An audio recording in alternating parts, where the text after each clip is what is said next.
সূরাতুল হাসর, সূরা হাসরের নাম শুনছেন? সূরা হাসরের ভিতরে লাস্টে 3টা আয়াত আছে। কয়টা আয়াত?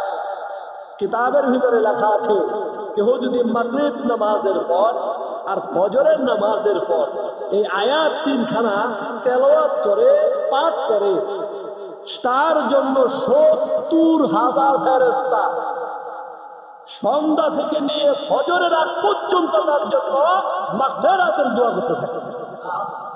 আর কেউ যদি ফজরের পরে আদায় করে, কিতাবের ভিতরে আছে তার জন্য 70,000 ফেরেশতা মাগরিবের আগ পর্যন্ত মাগফিরাতের দোয়া করতে থাকে।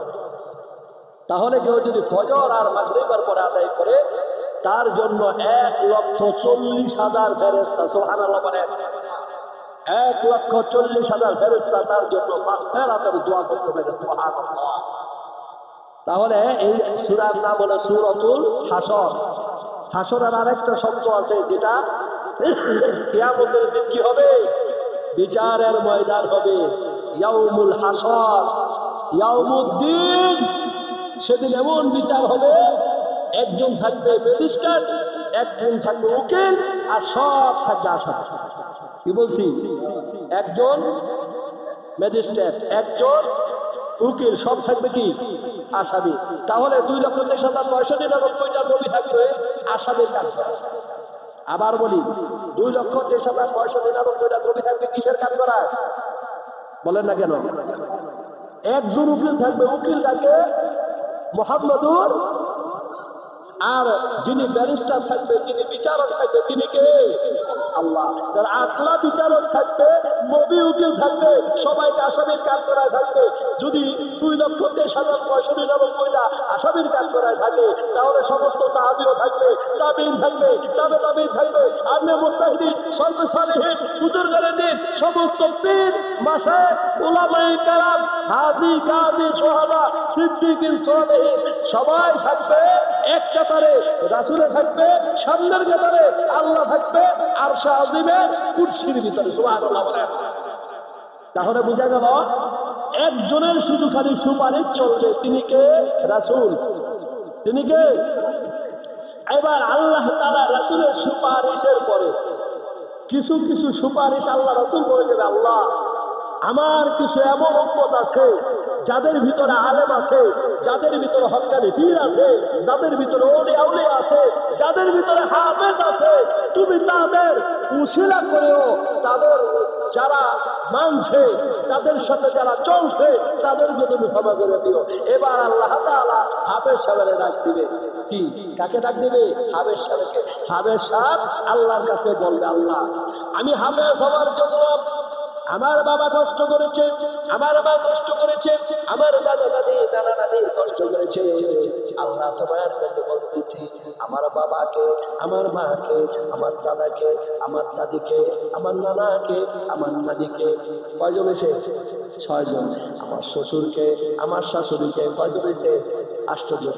আর আমার বিবিকে, আমার সন্তানকে আল্লাহ তুমি জান্নাত দান করে দাও। আর একজন পীর, একজন হক্কানি আলেম 40 থেকে 40,000 সাহাবাকে সুপারিশ করে আল্লাহ জান্নাত পর্যন্ত পৌঁছাই দিবে। তাহলে বুঝা গেল রাসূল থাকবে একমাত্র উকিল। তারপরে রাসূলের কথা অনুযায়ী আবার কি করবে? উকিল 60 কিছু উকিল থাকে না, একজন মেন উকিল, আরে কি থাকে? অ্যাসিস্ট্যান্ট থাকে। অ্যাসিস্ট্যান্ট হিসাবে পীর, আউলিয়া, আলেম, উলামা, হাফেজ, তাদেরকে রাসূল সাল্লাল্লাহু আলাইহি ওয়াসাল্লাম কি রাখবেন? পিএস হিসাবে রাখবেন। তারাও কি করবে? সুপারিশ করবে। এই সুপারিশগুলোকে আবার একত্রিত করে রাসূল আল্লাহর কাছে সুপারিশ করবে। আল্লাহ তাআলা রাসূলের ওই সমস্ত সুপারিশগুলা রাসূলের মাধ্যমে আসার সাথে সাথে রাসূলের সুপারিশগুলা আল্লাহ তাআলা কবুল করে। তাহলে ইয়াউমুল হাসর, এই হাসরের আল্লাহ তাআলা সূরা হাসরের 18 নম্বর আয়াত থেকে 21 নম্বর আয়াতের ভিতরে আল্লাহ তাআলা বলেন, ইয়া আইয়ুহাল্লাযীনা আমানু তাকুল্লাহ, হে ঈমানদারগণ তোমরা ভয় করো। কাকে? ভাল্লুক, বাঘ, সিংহকে? কাকে? আল্লাহকে ভয় করো। কেন? আল্লাহ তোমাদের দেখেন, তোমরা যদি আল্লাহকে না দেখো, আল্লাহ কিন্তু তোমাদের দেখতেছে। মানুষ বর্তমান গুনাহ করে, মানুষ দুনিয়ার ভিতরে তাকাব্বুরি দেখায়, অহংকার দেখায়, গরিমার কারণে মাটির ভিতরে পাড়া দিতে চায় না।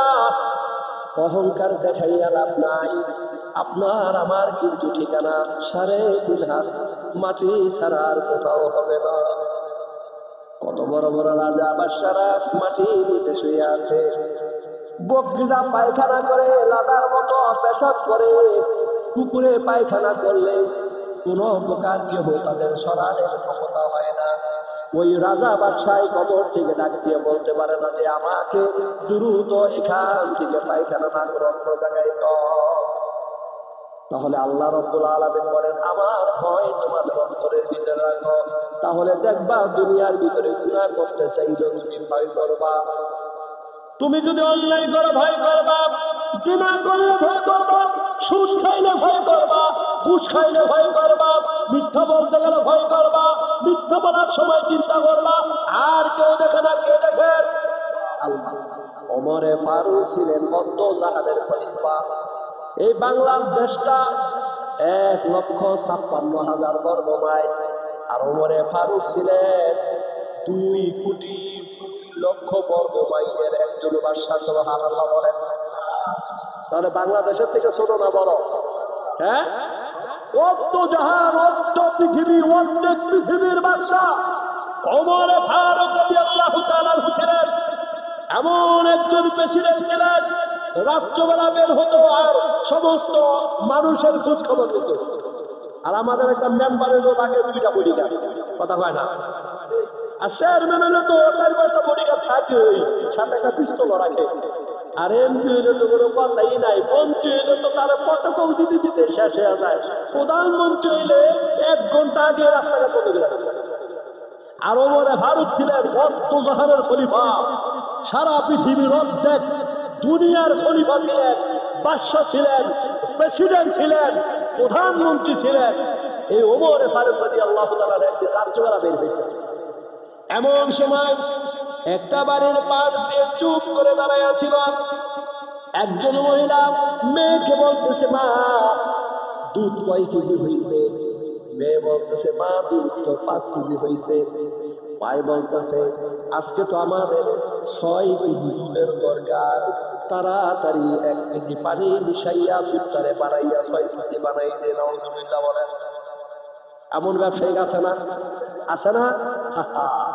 ব্যবসায় যে আমরা ওজনে কম দেয়, এই জন্য আল্লাহ তাআলা বলেন আমি একটা পাল্লা রাখছি।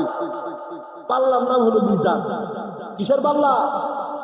ওদিনকে আপনার এই মিজানের পাল্লায় বল আর দেখি কি হবে, লাভ হবে। এবার বাদশা ওমরে ফারুক রাদিয়াল্লাহু তাআলা চুপ করে দাঁড়ায় আছে। মেয়েটা ডাকতে বলে মা তুমি কেমন কথা বললা? 1 কেজি পানি যদি আমি বাড়াইয়া দিই 6 কেজি পানি হবে। বাদশা ওমরে যদি জানে আমাদের রক্ষা থাকবে না। ভাই ডাক দেয়া বলে সন্তান রে, বাদশা ওমরে তো আমাদের দেখতেছে না, বাদশা ওমরে কিভাবে আমাদের বিচার করবে? এবারে মেয়ে ডাক দেয়া বলে মা বাদশা ওমরে না দেখলেও আমার আল্লাহ কিন্তু দেখতেছে। সুবহানাল্লাহ বলেন। কে দেখে? বাদশা ওমরেও যদি না দেখে আমার আল্লাহ তো দেখতেছে। বাদশা ওমরের চোখ 2টা অন্ধ থাকলেও আল্লাহর চোখ কিন্তু অন্ধ না। আল্লাহ কিন্তু অবশ্যই দেখতেছে। আমি কি করতেছি আল্লাহ কিন্তু জানতেছে। মা আমি বাড়াইতে পারবো না। বাদশা ওমর, হযরত ওমর রাদিয়াল্লাহু তাআলা এই পরের দিন এই মহিলাকে সহকারে ডাকছে। ডাকার পর মহিলাকে প্রস্তাব দিতেছে এমন একটা মেয়ে যিনি বাদশা ওমরকেও ভয় পায় না, আল্লাহকে ভয় পায়। বাদশা ওমরে তার সন্তানের জন্য ইমানদার মেয়েটা বিবাহর প্রস্তাবে তার সন্তানের সাথে ইমানদার মেয়ের বিবাহ দিয়ে দেয়। তাহলে বাদশা ওমর এমন একজন ব্যক্তি ছিল যিনি রাত্রবেলা ঘুরে ঘুরে দেখত। আর মানুষের ভিতরে এমন ইমান ছিল যারা ভয় করত কাকে? আল্লাহকে ভয় করত, যাদের হৃদয়ে আছে আল্লাহর ভয়, তারা কবু পদ ভুলে যায় না। আল্লাহর প্রেম ছাড়া এই দুনিয়ায় কারো কাছে কোনো কিছু চায় না। একমাত্র চায় কার কাছে? আল্লাহর কাছে যায়। তাহলে ভয়টা থাকতে হবে আল্লাহ। ওই মেয়েটার ভয় ছিল আল্লাহ, এই জন্য বিশাল এই অন্ধকার রাত্রের ভিতরেও পানিটারে বাড়াইতে চায় না। বলছে আমার কেউ যদি না দেখে, আল্লাহ তো দেখতেছে, আমি তো এই পানি বাড়াইতে পারি না, আমি তো আল্লাহকে প্রত্যাখ্যান করতে পারি না, আমি তো আল্লাহর সাথে নাফরমানি করতে পারি না। অন্তরের ভিতরে ভয় ছিল, অন্তরের ভিতরে এমন পরিমাণ ভয় ছিল। ওমর রাদিয়াল্লাহু তাআলা আনহু রাত্রবেলা খালি বলতো আর আল্লাহকে ডাকতো, আল্লাহ আমি যে রাজত্ব পাইছি, আমি যে দায়িত্ব পাইছি, তোমার রাসূল বলে গেছে কুল্লুকুম রাঈন ওয়া কুল্লুকুম মাসউলুন আন রায়াতিন। প্রত্যেকটা ব্যক্তি দায়িত্বশীল। প্রত্যেকটা ব্যক্তি কি? আপনার পরিবার কিভাবে চলতেছে, আপনার সন্তান কিভাবে চলতেছে, আপনার পরিবার আপনার আন্ডারে যারা চলতেছে, স্ত্রীর ব্যাপারে, সন্তানের ব্যাপারে আল্লাহ বাবাকে হাসরের ময়দানে জিজ্ঞাসা করবে, তোমার সন্তান কিভাবে চলছে, তোমার স্ত্রী কিভাবে চলছে, তুমি কি তোমার স্ত্রীকে পর্দার সহিত রাখছো কিনা, তুমি কি তোমার পরিবারকে হালাল খাবার খাওয়াইছো কিনা, তুমি কি তোমার সন্তানকে ভালো শিক্ষা দিয়েছো কিনা। হাসরের ময়দানে আল্লাহ জিজ্ঞাসা করবেন। ওমর ফারুক রাদিয়াল্লাহু তাআলা রাত্রবেলা ভয়ে পড়ে থাকতো, কারণ যিনি আমির হয়, যেমন আজকে আমি হলাম ইমাম, আপনারা হলেন মুসলিম। ইমামের অর্থ কি? কথা বলে না। ইমামের অর্থ বলে নামাজ পড়া। ইমামের অর্থ নেতা। সমাজের বিচার ইমাম করবে। চুরি করলে হাত কেটে দিবে, জিনা করলে দৌড়া মারবে। ইমামরা শুধু নামাজের নেতা বানাইয়া সমাজের ভিতরে আকাম কুকাম যা করে, একজনের দিয়ে বিচার করাইয়া 20,000 টাকা মিষ্টা দিয়া ঘুষ খাওয়াইয়া বিচারের উল্টাই দেয়। আর যদি ইমাম বিচার করে, ইমামে ভয় করবে, ইমামে চিন্তা করবে, আমি 20,000 টাকা খাইলাম, আল্লাহ তো কোরআনে বলছে কেউ যদি বিচারের ভিতরে ঘুষ খাইয়া বিচার উল্টাই দেয়, হাসরের ময়দানে ওই নেতারে, ওই ঘুষখোররে পাও দুটা উপরে দিয়া, মাথাটা নিচ নিচ দিয়া লাইটাইতে লাইটাইতে আল্লাহ জাহান্নামের মধ্যে নিক্ষেপ করবে। নাউজুবিল্লাহ বলেন। ইমাম শুধু নামাজের ইমাম না, ইমাম হলো পুরো সমাজের নেতা। কিন্তু আমরা কোথায় রাখছি? ইমামরা রাখছি মসজিদে নামাজের নেতা। কিন্তু হিসাব করে দেখেন, যখন জন্ম হয় কানের ভিতরে আজান দেয় ইমাম সাহেব, কথা কয় না। জন্ম হইলে এই সংসারটার নাম রাখে কে? কথা বলে না। এরপরে যদি বালা মুসিবত হয় দোয়া করান কানে দিয়া, কথা বলে না। এরপরে যদি মারা যায় এই ব্যক্তিটারে গোসল করার কারে দিয়া, এরপরে মারা গেলে এই ব্যক্তি জানাজা পড়ার কারে দিয়া, এরপরে মারা গেলে এই ব্যক্তির কবরে রাখার পর এই ব্যক্তির জন্য লাস্টে দোয়া করে কে? তাহলে সব যদি ইমাম হয়, তাহলে বুঝতে হবে সমাজের ভিতরে তিনি নেতা। তিনি যদি কোনো বিচার আচার করে, ওই সমাজের ভিতরে কোনো জিনা ব্যভিচার করার সাহস পাবে না। আর আমরা কি করছি? নামাজের নেতা বানাই দিছি। হুজুর আপনি নামাজের নেতা, আল্লাহু আকবার, শেষ না। ইমামরা মানতে হবে ইমামের মতো, আর ইমাম বিচার করতে হবে পুরো শরীয়ত মতো। যেমন নামাজের দায়িত্ব হলো প্রেসিডেন্টের। জাতীয় মসজিদের নাম কি? সবাই বলেন কি নাম? বাইতুল মুকাররমের মসজিদের ভিতরে তিনি সর্বপ্রথম যিনি হলো দায়িত্বপ্রাপ্ত, যিনি নামাজ পড়ানোর উপযুক্ত, তিনার নাম হলো প্রেসিডেন্ট। তিনার নাম কি? আমাদের বাংলাদেশের তো প্রেসিডেন্ট হয়, প্রধানমন্ত্রী হয় মহিলা। মহিলা তো জামাত করাইতে পারবে না, যার কারণে প্রধানমন্ত্রী আর কি হইতে পারে না, ইমাম সাহেব হইতে পারে না। আর যারা প্রেসিডেন্ট হয়, দাড়ি নাই, টুপি নাই, আল্লাহ নাই, ভোটা নাই, নামাজ নাই,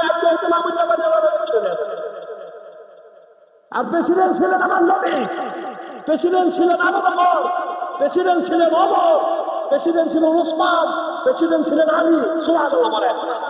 তাদের মতো প্রেসিডেন্ট যদি বাংলার জমিনেও থাকতো, প্রেসিডেন্টে নামাজ পড়বে বাইতুল মুকাররমের ভিতরে।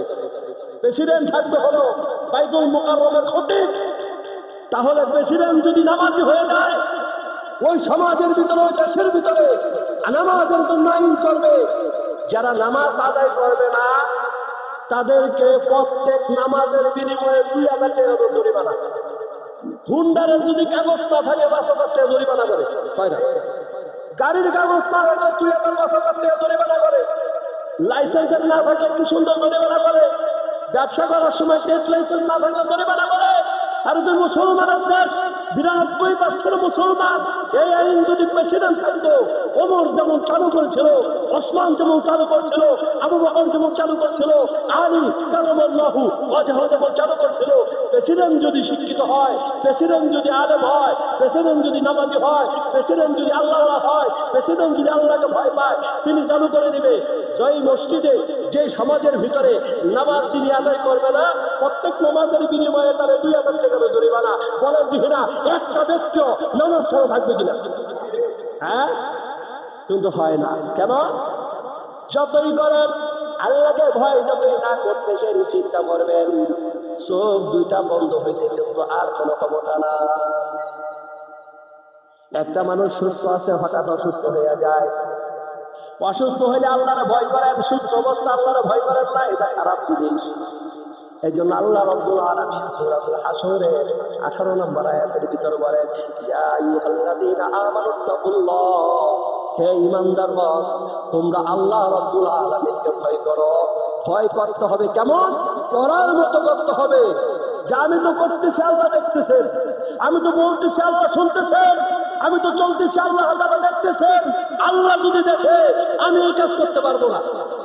তাহলে যদি প্রেসিডেন্ট সোজা থাকতো, প্রত্যেক বিচারপতি ঠিক থাকতো, তিনি ঘুষ খেয়ে সাইন দিত, কথা বলে না। প্রেসিডেন্ট যদি ঠিক থাকতো, প্রত্যেক পুলিশের কর্মকর্তা, প্রত্যেক সেনাবাহিনীর কর্মকর্তা, র্যাবের কর্মকর্তা মাত্র 1 কোটি টাকার বিনিময়ে শত শত লাশ পালাই দিছে, পানির ভিতরে ডুবাই ফেলাইছে, ইট দিয়া বাড়িতে ফালাই দিছে, গুম করছে, একেবারে শেষ করে দিয়েছে। কিসের কারণে? টাকা ঘুষ খাওয়ার কারণে। সুতরাং সেনাবাহিনীর ভিতরে ঘুষখোর, পুলিশের ভিতরে বড় ঘুষখোর, র্যাবের ভিতরে ঘুষখোর, বিডিআর ঘুষ খায়, বিভিন্ন ঘুষে ঘুষে এমন হয়েছে মানুষের জানটা তেজপাতার উঠে গেছে। সমাজের ভিতরে, দেশের ভিতরে মানুষের নিরাপত্তা ছিল না। মানুষকে নিয়ে খেলার মতো মানুষকে মারছে, শত শত হাজার হাজার মানুষকে মারছে, আর মেডিসিন দিয়ে গলায় ফেলাইছে। শাপলা চত্বরের বিশাল কাহিনী, বিডিআর বিদ্রোহের বিশাল কাহিনী, বিভিন্ন সময় বিশাল কাহিনী, আয়নাগরের কাহিনী।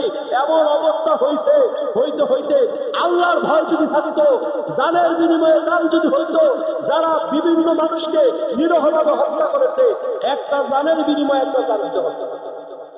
এখন যেই পুলিশে 10 জনেরা মারছে, ওই পুলিশের 10 বার ওরা ফাঁসিতে চূড়ান্ত করছে।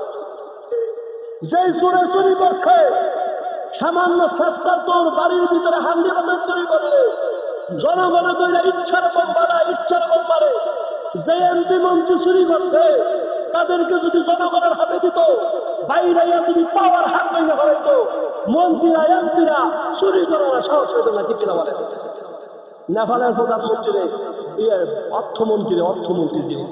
অর্থমন্ত্রী এমন ভাবে লাইটাইছে, ও লাঠি দেখা যদি কোনো কেউ চিন্তা করে ভবিষ্যতে মন্ত্রী হইব, এমপি হইব, চুরি করে খাওয়ার সুযোগ পাইব না। কারণ চিন্তা করবো আমার ক্ষমতাটা পাইতে দেরি, আমার লাঠি মারতে দেরি হবে না। ঠিক না? এই জন্য সমাজের ভিতরে নেতৃত্ব দিবে কে? ইমাম। ইমামরা মানেন কত রূপের আপনারাই জানেন। কারণ ইমাম সাহেবের ভাত খাওয়ার, ইমাম সাহেবের বেতন দেন, বেতন দেওয়া হুজুর রাখছে, এর কথা কি শুনুন না? কোরআন অনুযায়ী চলেন, রাসূলের আদর্শ অনুযায়ী চলেন, জীবন সুন্দর হবে। আর কত হেলায় খেলায় দিতে জীবন চালাইবেন, আর কত কোরআন থেকে বাহিরে নিজের জীবন চালাইবেন, আর কত নিজের মন গড়া জীবন চালাইবেন। এই মন গড়া চালাইতে চালাইতে একদিন চোখটা পাইয়া দেখবেন কবরের ভিতরে শুয়ে রয়েছেন, অধিকার লাভ হবে না। এই জন্য চলতে হবে কোরআন ও হাদিস অনুযায়ী, চলতে হবে আল্লাহর ভয় রাখা অনুযায়ী, চলতে হবে রাসূলের আদর্শ অনুযায়ী। আল্লাহ তাআলা আমাদেরকে সেই তৌফিক দান করুন। ওয়া আখিরু দাওয়ানা আলহামদুলিল্লাহি রাব্বিল আলামিন।